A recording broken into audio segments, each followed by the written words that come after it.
Tadi ke Pak Junaidi, kepada seluruh pemirsa Metro TV dan siapapun masyarakat luas, apabila ada bukti pinjol legal atau berizin dari OJK melakukan tindakan-tindakan yang tidak patut, melampaui batas, melanggar ketentuan perundang-undangan, maka laporkan kepada kami akan tindak.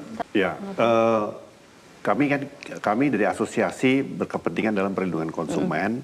Kami melakukan apa yang harus kami lakukan untuk memastikan bahwa anggota kami itu taat azas terhadap code of conduct. Nah, kalau memang ada bukti sahih yang memang melanggar, tinggal disampaikan kepada kami, bisa juga melalui OJK, bisa langsung kepada kami, nanti kita akan tindak lanjuti.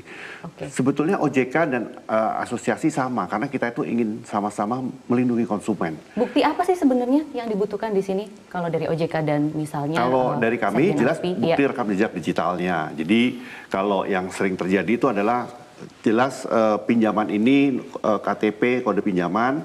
Kemudian kalau seandainya ini terkait dengan penagihan, rekaman penagihannya. Itu kalau seandainya itu ada, itu cukup buat kami untuk melakukan penelusuran. Karena kita juga ada mekanisme di kita untuk melakukan penelusuran kepada anggota kita. Nah, gimana buat teman-teman semuanya? Katanya masih dengan hal yang sama. Saya geramnya gini loh.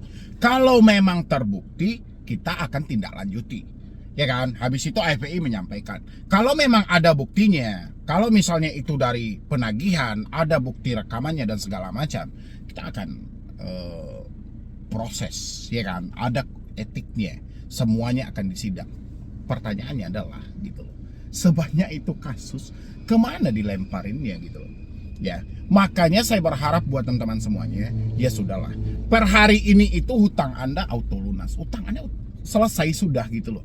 Kenapa? Karena begitu banyak aturan yang mereka terbitkan, tapi begitu banyak juga aturan itu dilanggar oleh pelaku usaha jasa keuangan sendiri. Ada OJK, nggak ada fungsinya. Ada FPI, cuma pandai cerita aja gitu loh. Cuma cerita aja. Anda lihat kan, kemarin saya juga update. Saya menolak lupa dengan hal itu gitu loh. Kasus demi kasusnya bergulir sampai detik ini. Ya, Anda tahu nggak sih? Buat teman-teman semuanya, berapa banyak orang yang telah mengakhiri hidupnya hanya semata tidak mampu bayar pinjol. Hanya semata karena tidak mampu bayar pinjol. Berapa banyak orang yang telah mengakhiri hidupnya. Dan setelah itu, ada nggak Anda temukan kasus ini dibongkar? Ya, misalnya pinjol yang selalu melakukan peneroran itu, pinjol ini nggak ada. Ya, dan satu hal lagi, setelah dibentuknya oleh OJK, diresmikanlah Asosiasi Fintech Pendanaan Bersama Indonesia ini, langsung dibentuk waktu itu Satgas Waspada Investasi juga. Ya, habis itu berganti namanya menjadi Satgas Pasti. Mereka katanya telah memblokir 6.000 lebih praktek dari pinjol ilegal. Fungsinya apa? Berhenti nggak masalah pinjol itu sampai detik ini? Nggak berhenti. Karena masalahnya itu ada di pinjol legal resmi yang terverifikasi di OJK. Ya, tapi yang mereka cari adalah pinjol ilegal. Gimana masalah ini akan hilang? Ya kan? Pinjolnya yang bermasalah legal resmi dari OJK. Yang dicari pinjol ilegal. Yang selalu dipermasalahkan pinjol ilegal.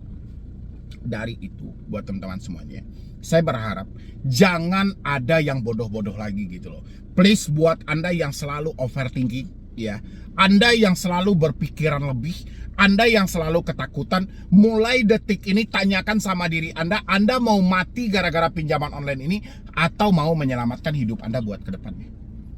Ya, sampai kapanpun hutang Anda ini tidak akan pernah selesai kalau nggak Anda yang memaksa diri Anda untuk keluar dari semua ini. Ya, Anda tanyain sama orang-orang yang sudah lebih dahulu meminjam pinjol, berupaya untuk menyelesaikan ini semuanya, selesai apa tidak hutang dia. Yang ada bukan hutangnya yang selesai, malah makin banyak dan makin luas hutang yang terjadi. Pikirkan dengan matang. Anda yang selalu ketakutan, selalu overthinking, ya, pemikiran terlalu berlebihan. Bayangin ada yang bilang, "Bang, saya sampai detik ini sudah 10 hari itu saya ketakutan keluar rumah." Ada juga yang bilang, "Bang, adik saya terjebak pinjol. Sampai detik ini tidak keluar-keluar dari kamar." Ya, makin rugi Anda. Kalau Anda menyiksa diri Anda dengan Anda ketakutan dengan seperti itu, merdeka pinjol. Saya selalu sampaikan, Ketakutan Anda kesuksesan dari pinjol, tapi keberanian Anda kehancuran bagi pinjol. Semakin Anda ketakutan, pinjol semakin tertawa melihat Anda. Kenapa? Besar kemungkinan Anda akan melakukan gali lubang, tutup lubang. Ini yang diinginkan. Maka dari itu buat teman-temanku semuanya, dimanapun Anda berada hari ini, kita satu negara, satu Indonesia. Karena kita tahu kasus pinjol ini selalu ditutup dan seakan-akan tidak terjadi apa-apa oleh OJK dan AFPI. Mumpung dari Anda semuanya lah cara ini bisa diberlakukan gitu loh. Sepakat Anda semuanya untuk menghentikan gali lubang tutup lubang, menghentikan pencicilan, menghentikan perpanjangan, menghentikan membayar setelah Anda dicaci maki. Ya, tinggal saya bergantung sama Anda gitu loh. Walaupun di 100 pinjol legal hari ini, ya, Anda nggak usah takut-takuti diri Anda dengan BI checking. Saya selalu sampaikan sama Anda, BI checking itu ada sisi positif, ada sisi negatif. Positifnya adalah Anda akan terbebas dari dunia riba buat ke depannya. Dan dari situ kita juga diajarkan tidak selalu menggunakan uang bank untuk kepentingan usaha kita gitu loh.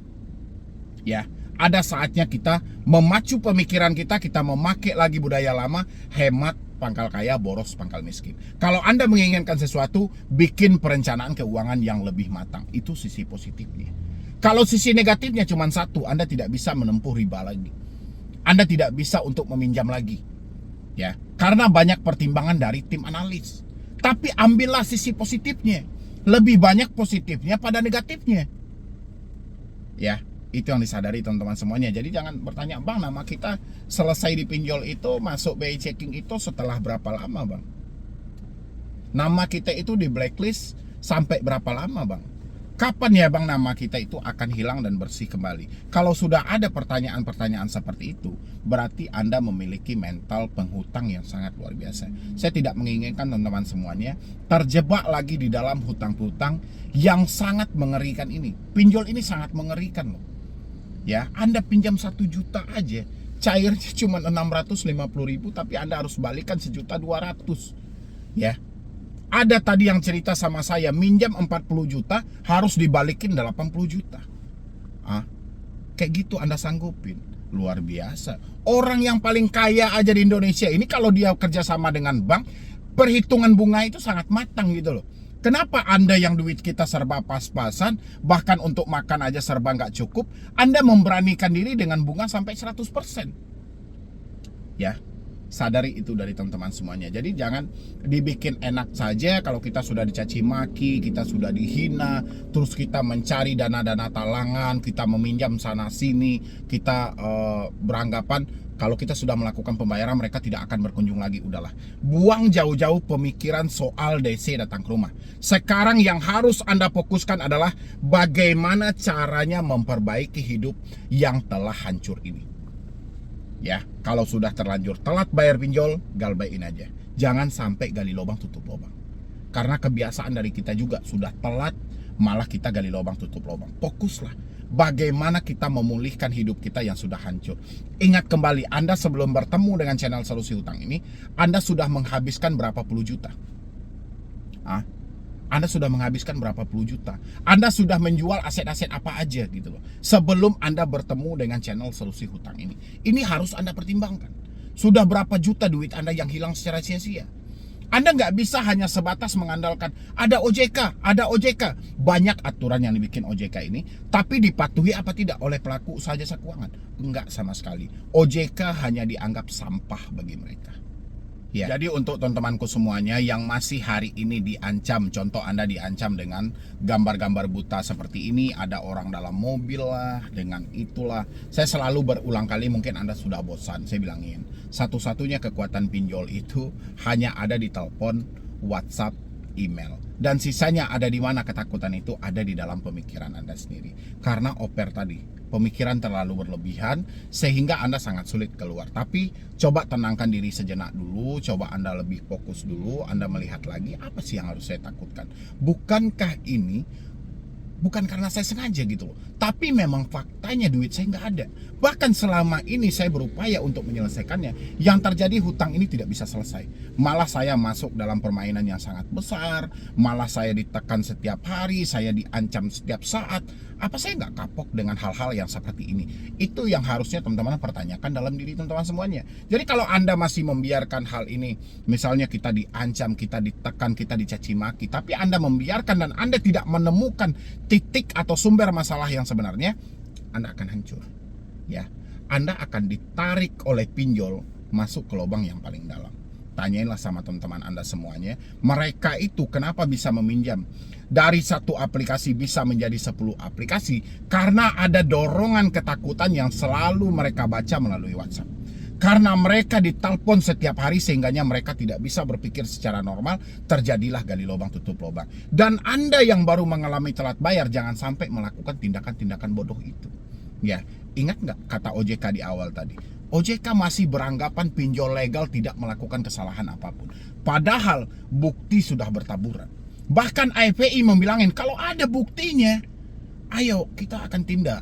Sudah ada kok tentang dewan-dewan etik kita. Kita akan proses mereka dengan pelanggaran kode etik utuhnya. Ya kan? Sampai detik ini pun begitu banyak kok kasus-kasus dari pinjol-pinjol legal. Anda masih ingat nggak dengan kasus pinjol legal waktu itu?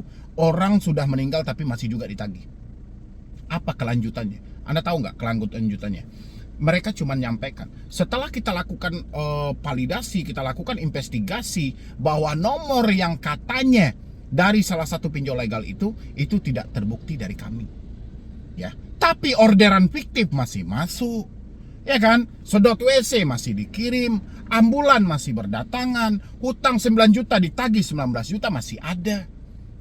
Ya, tapi karena mereka semuanya menjadi pengurus di Asosiasi Fintech Pendanaan Bersama Indonesia, CEO dari Dana Rupiah menjadi ketua umumnya. Dewan penasehatnya siapa?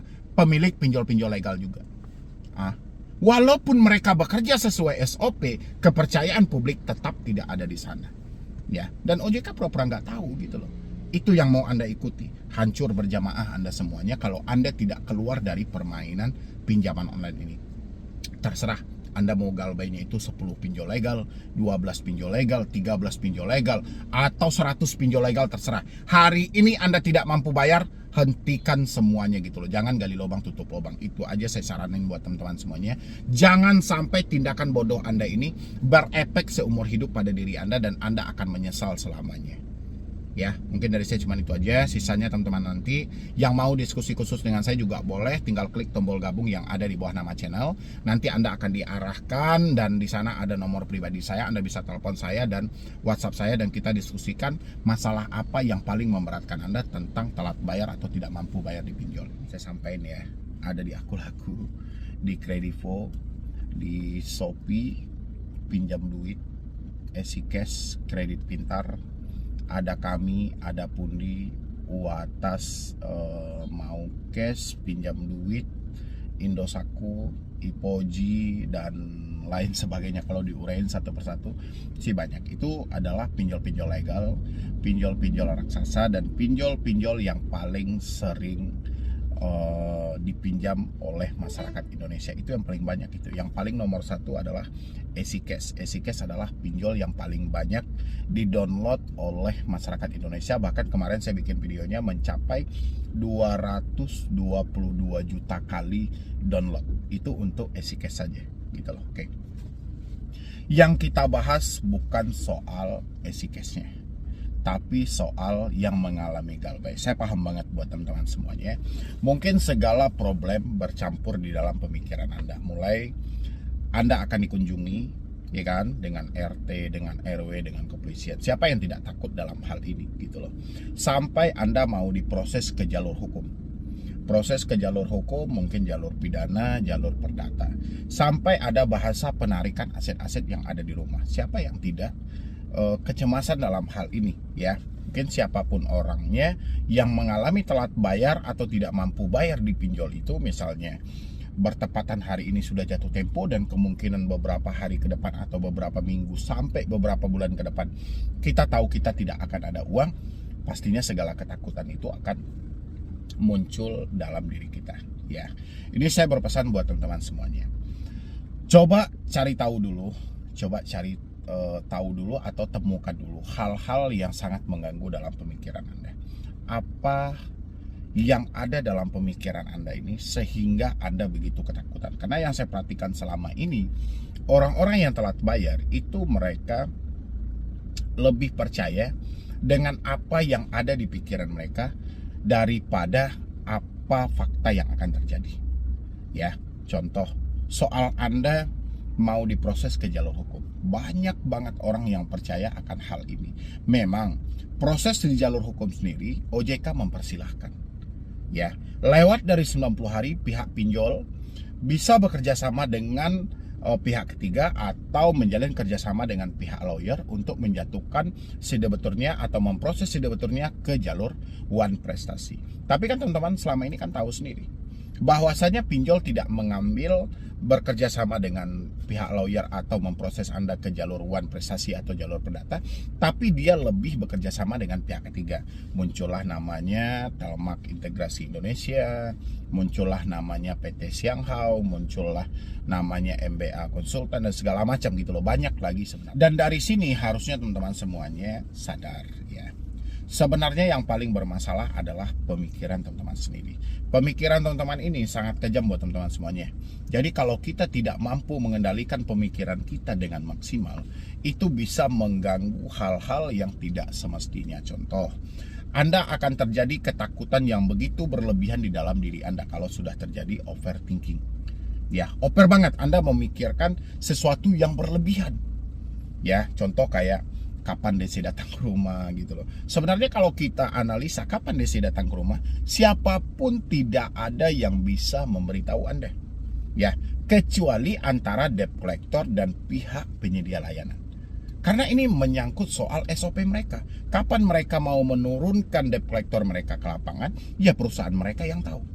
Kapan waktunya dan seperti apa yang paling tepatnya, nasabah mana yang harus dikunjungi, daerah mana yang harus didatangi, ini menyangkut dengan SOP sebuah perusahaan. Dan kita karena berpikirnya terlalu berlebihan, kita memaksa menemukan atau mencari jawaban di balik hal itu. Efeknya apa? Terjadi kelemahan dalam berpikir, ya. Terjadi ketakutan yang luar biasa. Kalau Anda sudah terjadi ketakutan yang luar biasa, itu bisa menghilangkan kebahagiaan, keceriaan, ketakutan yang terlalu berlebihan. Anda pergi keluar rumah pun takut, semuanya jadi fobia. Ya, itulah hal-hal yang selalu saya ingatkan buat teman-teman semuanya. Kalau Anda mengalami telat bayar atau tidak mampu bayar di pinjol-pinjol legal yang seperti saya sampaikan di awal tadi, usahakan kendalikanlah pemikiran Anda dengan maksimal. Jangan ikuti, ya. Kalau Anda berpikir terlalu berlebihan dan Anda tidak menemukan jawabannya lagi, ini kacau juga gitu loh. Bisa berdampak buruk. Selama ini kan kita sama-sama tahu ya kan, banyak yang mengakhiri hidup, banyak yang melakukan tindakan pidana, banyak yang kabur dari rumah. Ini pemicunya apa? Karena terlalu over dalam berpikir, terlalu berlebihan. Ya, serba-serba semuanya diiyakan gitu loh. Padahal faktanya nggak ada. Seperti yang saya sampaikan tadi. Ya kan, kita mau diproses ke jalur hukum. Sampai detik ini belum ada yang diproses ke jalur hukum. Yang ada itu hanya dihadapkan dengan pihak ketiga, dengan penagih hutang.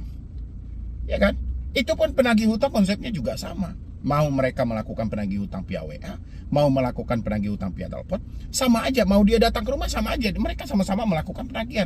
Tapi kenapa kita selalu berpikir terlalu berlebihan? Ya, kenali itu dari teman-teman semuanya. Apa pemicunya dan apa penyebabnya. Ya, kalau Anda tidak mampu mengendalikan hal ini, pikiran bisa melumpuhkan Anda semua loh. Ya, bisa melumpuhkan Anda semuanya. Anda memikirkan sesuatu yang jelas-jelas faktanya tidak ada. Hari ini sudah kita sampaikan, kita bukan tidak mau. Saya berulang kali menyampaikan sama teman-teman, kita bukan tidak mau, tapi kita ini sudah tidak mampu. Ya, bukan nggak mau bayar. Anda masuk ke saya aja, Anda masuk ke saya, menemukan channel solusi hutang ini, saya juga nggak tahu sudah berapa puluh juta duit Anda habis untuk memperpanjang, mencicil, dan berusaha untuk menyelesaikan pinjaman online. Hanya saja Anda masuk ke dalam jalur yang salah, sehingga hal ini tidak bisa terselesaikan. Ya, Itu buat teman-teman semuanya, dan Anda pikirkanlah itu dengan matang dan pikirkan dengan maksimal. Sebenarnya selama ini yang paling bermasalah itu adalah cara Anda berpikir. Ketika terjadi ketidaksinkronan antara pemikiran dan hati Anda, itu akan berdampak buruk pada kehidupan Anda. Dan satu hal lagi juga buat teman-teman semuanya, ini juga nggak kalah penting. Kita juga harus memaksimalkan, walau pinjol ini berstatus legal, pinjol ini berstatus resmi, pinjol ini adalah pinjol besar, pinjol raksasa, terserah. Kita ini ada satu aturan yang disampaikan oleh OJK, dan itulah pentingnya kenapa teman-teman saya minta selalu untuk menghafal atau memahami setiap aturan yang disampaikan oleh OJK. Supaya apa? Supaya Anda bisa mengambil suatu keputusan, mengambil sebuah kesimpulan ketika Anda dihadapkan dengan situasi yang sama. OJK menerbitkan peraturan POJK nomor 22 tahun 2023. Di sana sudah dijelaskan, pinjol dilarang melakukan penagihan dengan mengancam, mempermalukan. Salah satu contohnya adalah dengan menagih di luar dari konsumen. Jadi daripada teman-teman selalu bertanya sama saya, Bang, apakah pinjol ini menghubungi di luar kondar? Apakah pinjol ini menghubungi sampai menyebarkan data? Mendingan teman-teman aja yang cari tahu. Teman-teman ketika mengajukan pinjol, kan ada mengajukan 2 nomor kontak darurat. Ketika Anda mengalami telat bayar, apakah masih kontak darurat yang Anda ajukan ini saja yang ditelepon, atau keluar dari itu? Ya, atau sudah ada orang yang komplain, atau sudah ada orang yang memberitahu bahwa dia dihubungi oleh pihak pinjol mengatasnamakan kita. Kalau sudah ada, berarti mereka melakukan penyebaran data, dan sesuai dengan aturan OJK tadi, pinjol tidak boleh mempermalukan, mengancam, apalagi sampai menghubungi di luar dari si konsumennya. Ya, dari sana Anda belajar dan Anda tahan semua pembayaran yang ada. Itu pun kalau Anda mampu, misalnya Anda mampu untuk membayar tapi mereka telah menyalahi aturan, stop dulu pembayarannya. Ya, atau sebaliknya, Anda misalnya nggak mampu bayar tapi mereka juga menyalahi aturan juga. Ya, Anda simpan aja bukti-bukti yang ada dan hentikan semua pembayarannya. Harusnya seperti itu. Dan habis itu apalagi, pinjol tidak boleh melakukan penagihan secara terus-menerus yang sifatnya mengganggu. Misalnya menelpon berulang kali, WA berulang kali, SMS berulang kali, sehingga tidak kenal waktu sama sekali. Kita juga bisa mengambil satu tindakan. Karena handphone yang kita pergunakan itu adalah handphone yang kita pergunakan untuk kehidupan sehari-hari, untuk penunjang aktivitas, untuk bekerja, dan bukan hanya diprioritaskan untuk pinjol semata gitu loh. Kenapa kita telat bayar malah handphone kita hanya khusus buat pinjol? Mendingan daripada mubazir, ganti nomornya kalau sifatnya sudah mengganggu. Dan habis itu, pinjol juga tidak boleh melakukan penagihan di luar dari alamat domisili konsumen. Misalnya datang ke kantor, datang ke tempat tongkrongan Anda, ini nggak boleh sama sekali. Kalaupun mereka ingin berjumpa dengan kita di luar dari alamat domisili kita, harus ada kesepakatan yang jelas. Begitu buat teman-teman semuanya. Jadi jangan kita itu selalu berpikirnya terlalu berlebihan. Bang, apakah ini menghubungi di luar kondar, menghubungi sampai sebar data? Sebenarnya kita sendiri bisa kok menganalisa secara kecil-kecil aja. Ya, nggak semua problem itu harus orang lain yang menjawab. Kita pun bisa menjawab kok. Makanya saya bilangin tadi, jangan terlalu overthinking. Ya, jangan terlalu berlebihan. Itu akan berdampak buruk pada diri Anda kalau Anda sudah terlalu berlebihan. Dan satu hal lagi buat teman-teman semuanya, kalau sudah terlalu takut, misalnya sudah terlalu cemas, tidak ada lagi rasanya jalan yang terbaik, coba tenangkan dulu gerak-gerik mata Anda, coba diamkan sejenak supaya pemikiran Anda berhenti memikirkan hal-hal yang tidak seharusnya gitu loh. Ketika Anda merasa dalam kecemasan, merasa dalam ketakutan, merasa dalam kegrogian yang luar biasa pemikiran Anda, hentikan dulu pandangan mata Anda sejenak, jangan digerakkan bola mata Anda ke atas, ke bawah, ke kiri, ke kanan. Coba hentikan, diamkan gitu loh, sehingga pemikiran Anda akan berhenti dan menjeda hal itu tidak terlalu meluas. Dan habis itu, kalau misalnya pemikiran dan rasa takut ini sudah tidak terlalu meluas, ingat, kalau tidak ada bahu untuk bersandar, masih ada lantai untuk bersujud kalau Anda Muslim. Coba kita berdoa juga, coba Anda jalankan kewajiban Anda, coba minta petunjuk sama Yang Maha Kuasa. Soalnya saya perhatikan teman-teman itu sudah luar biasa banget gitu loh. Bahkan dia lebih takut didatangi DC ke rumah daripada didatangi malaikat ke rumah dia gitu. Seandainya Tuhan menurunkan malaikat mautnya ke rumah Anda untuk mencabut nyawa Anda seketika itu, gimana coba gitu loh. Sementara kita hanya sibuk dengan perkara dunia, kita belum sempat untuk membayar hutang kita sama Yang Maha Kuasa. Ya, bukan sok menggurui atau gimana. Coba libatkan juga di saat situasi yang rumit, di saat situasi yang sulit, coba libatkan Yang Maha Kuasa dalam setiap permasalahan kita. Lagian, saya juga berulang kali menyampaikan sama teman-teman semuanya, galbay pinjol tidak ada yang berat. Resiko satu-satunya yang akan kita dapatkan ketika kita tidak mampu bayar pinjol, BI checking. Ya, kalaupun pinjolnya tidak mempunyai akses ke BI checking, kita masuk ke dalam fintech data center. Jadi hapus semua problem yang ketakutan yang selama ini merajalela dalam pemikiran kita. Jangan pikirkan kapan dia datang, mau narik aset, mau proses ke jalur hukum, bawa polisi, koordinasi RT RW, semua ini hanya mereka ucapkan via telepon, via WhatsApp, via email. Faktanya tidak seburuk itu. Ya, ini teruntuk buat semua teman-temanku yang mengalami telat bayar di pinjol-pinjol yang saya sampaikan tadi, umumnya di semua pinjol-pinjol legal. Ya, stop menakut-nakuti diri sendiri. Sudah saatnya Anda membangun pemikiran yang positif untuk membangun kembali semangat Anda buat ke depannya. Ya, dan jangan lupa juga buat teman-teman semuanya, mungkin dari saya cuma itu aja, tapi jangan lupa untuk Anda mensupport selalu channel Solusi Utang supaya channel ini makin berkembang dan saya makin semangat memberikan motivasi dan edukasi. Dan satu hal lagi, kalau teman-teman butuh misalnya pendampingan khusus untuk Anda konsultasi, untuk Anda berdiskusi juga, Anda boleh klik tombol gabung yang ada di bawah nama channel. Nanti Anda bisa ambil diskusi khusus langsung bersama Medi Broni. Ya, Anda bisa telepon saya dan Anda bisa chat saya dan kita diskusikan apa langkah-langkah yang harus Anda ambil buat ke depannya. Ya, jadi sekian dulu dari saya, Medi Broni. Wassalam.